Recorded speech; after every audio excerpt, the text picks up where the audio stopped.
찬송가 407장을 부르시겠습니다. 407장입니다. 구주와 함께 나 죽었으니 구주와 함께 나 살았도다. 영광의 그날에 이르도록 언제나 주만 바라봅니다. 언제나 주는 날 사랑하사 언제나 새 생명 주시나니 영광의 그날에 이르도록 언제나 주만 바라봅니다. 맘속에 시험을 받을 때와 무거운 근심이 있을 때에 주께서 그때도 같이 하사 언제나 나를 도와주시네. 언제나 주는 날 사랑하사 언제나 새 생명 주시나니 영광의 그날에 이르도록 언제나 주만 바라봅니다. 뼈 아픈 눈물을 흘릴 때와 쓰라린 마음으로 탄식할 때 주께서 그때도 같이 하사 언제나 나를 생각하시네. 언제나 주는 날 사랑하사 언제나 새 생명 주시나니 영광의 그날에 이르도록 언제나 주만 바라봅니다. 내 몸의 약함을 아시는 주 못 고칠 질병이 아주 없네. 괴로운 날이나 기쁜 때나 언제나 나와 함께 계시네. 언제나 주는 날 사랑하사 언제나 새 생명 주시나니 영광의 그날에 이르도록 언제나 주만 바라봅니다. 아멘. 이 시간 우리 계신 하나님 말씀은 갈라디아서 2장 11절에서 21절까지 말씀입니다. 갈라디아서 2장 11절에서 21절입니다. 게바가 안디옥에 이르렀을 때 책망받을 일이 있기로 내가 그를 대면하여 책망하였노라. 야고보에게서 온 어떤 이들이 이르기 전에 게바가 이방인과 함께 먹다가 그들이 오매 그가 할례자들을 두려워하여 떠나 물러가매 남은 유대인들도 그와 같이 의식함으로 바나바도 그들의 의식에 유혹되었느니라. 그러므로 나는 그들이 복음의 진리를 따라 바르게 행하지 아니함을 보고 모든 자 앞에서 게바에게 이르되 내가 유대인으로서 이방인을 따르고 유대인답게 살지 아니하면서 어찌하여 억지로 이방인을 유대인답게 살게 하려 하느냐 하였노라. 우리는 본래 유대인이요 이방 죄인이 아니로되 사람이 어렵게 되는 것은 율법의 행위로 말미암음이 아니요 오직 예수 그리스도를 믿음으로 말미암은 줄 알므로 우리도 그리스도 예수를 믿나니 이는 우리가 율법의 행위로서가 아니고 그리스도를 믿음으로써 의롭다함을 얻으려 함이라. 율법의 행위로서는 의롭다함을 얻을 육체가 없느니라. 만일 우리가 그리스도 안에서 의롭게 되려 하다가 죄인으로 드러나면 그리스도께서 죄를 짓게 하는 자냐? 결코 그럴 수 없느니라. 만일 내가 얻었던 것을 다시 세우면 내가 나를 범법한 자로 만드는 것이라. 내가 율법으로 말미암아 율법에 대하여 죽었나니 이는 하나님에 대하여 살려 함이라. 내가 그리스도와 함께 십자가에 못 박혔나니 그런즉 이제는 내가 사는 것이 아니요 오직 내 안에서 그리스도께서 사시는 것이라. 이제 내가 육체 가운데 사는 것은 나를 사랑하사 나를 위하여 자기 자신을 버리신 하나님의 아들을 믿는 믿음 안에서 사는 것이라. 내가 하나님의 은혜를 패하지 아니하노니 만일 의롭게 되는 것이 율법으로 말미암았으면 그리스도께서 헛되이 죽으셨느니라. 아멘. 누구든 믿음으로 의롭게 되는 복음이라는 제목으로 말씀을 나누겠습니다. 복음의 진리라고 하는 것은 결코 타협할 수 없고 타협해서는 안 됩니다. 베드로는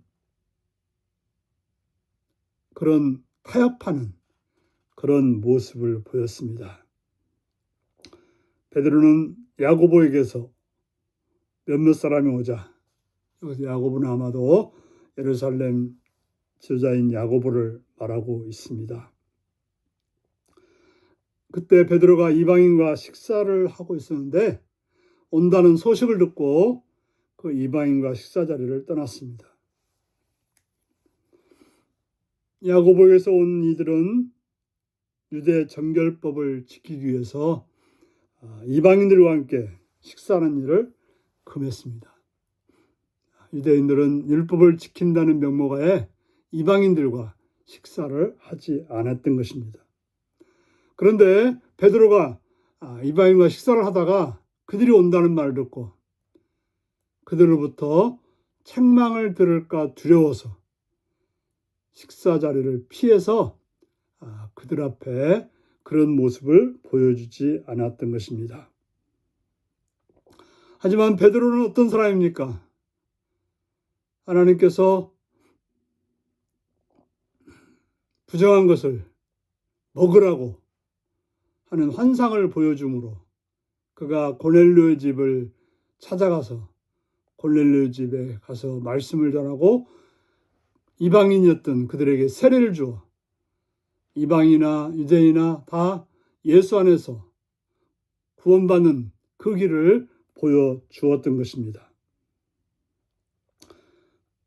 바로 예수 안에서 이방인과 유대인이 차별 없이 한 가족이 되는 것을 그는 알고 그렇게 믿었던 것입니다.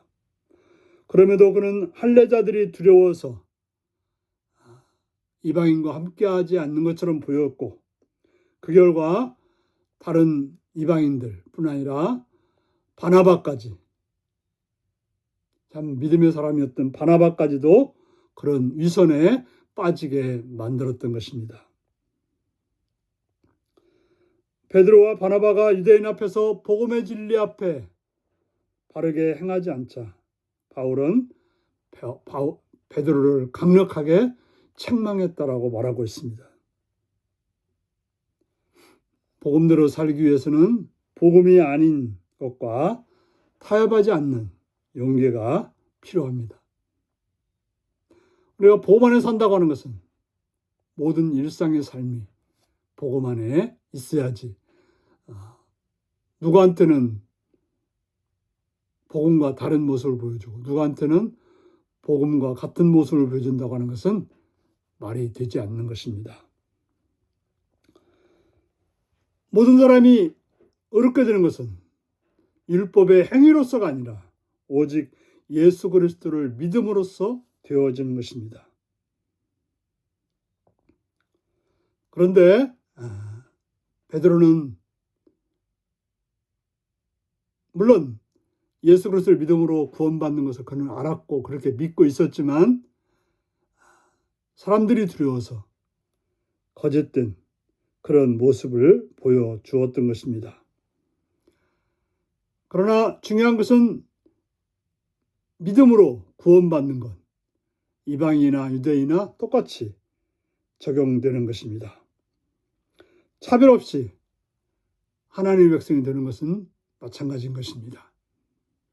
그럼 우리는 우리의 삶 속에서 믿음으로 구원받는다는 이 사실을 믿고 살아가야 되는 것입니다. 바로 믿음으로 구원받는 것은 십자가에 죽으신 예수를 믿고 예수님과 하나 되어서 부활의 삶을 살아갈 때 우리가 구원을 받게 되는 것입니다. 우리가 그저 사람들 보기에 좋으라고 어떤 율법의 행위를 따르거나 그런 척을 한다고 한다면 우리는 하나님의 은혜를 헛되게 하는, 믿음으로 구원받는다는 것을 부정하는 그런 행위가 되는 것입니다.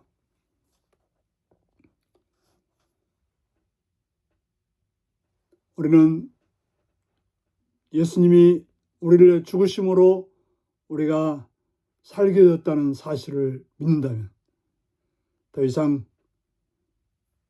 율법의 행위로 구원받는 그런 모습을 보여서는 안 될 것입니다. 내가 뭔가 해서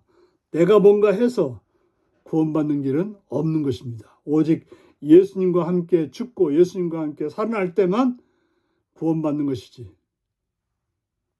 다른 어떤 행위로서 구원받지 않는다는 사실을 우리는 알고 믿음으로 의롭다함을 여김받는 성도, 그래서 차별받지 않고 예수와 하나 되는 그런 삶을 사시는, 오직 구원은 은혜로 예수 그리스도를 믿는 누구에게나 차별 없이 주어진다는 사실을 오늘도 기억하시고 그러한 믿음으로 그러한 삶으로 오늘도 사시기를 바랍니다. 기도하시겠습니다.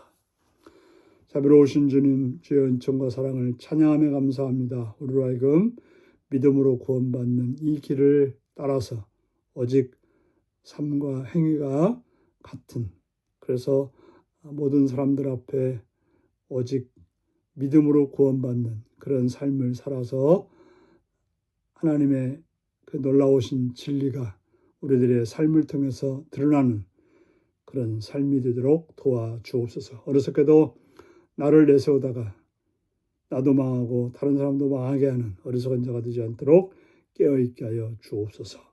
예수님의 이름으로 기도하옵나이다. 아멘.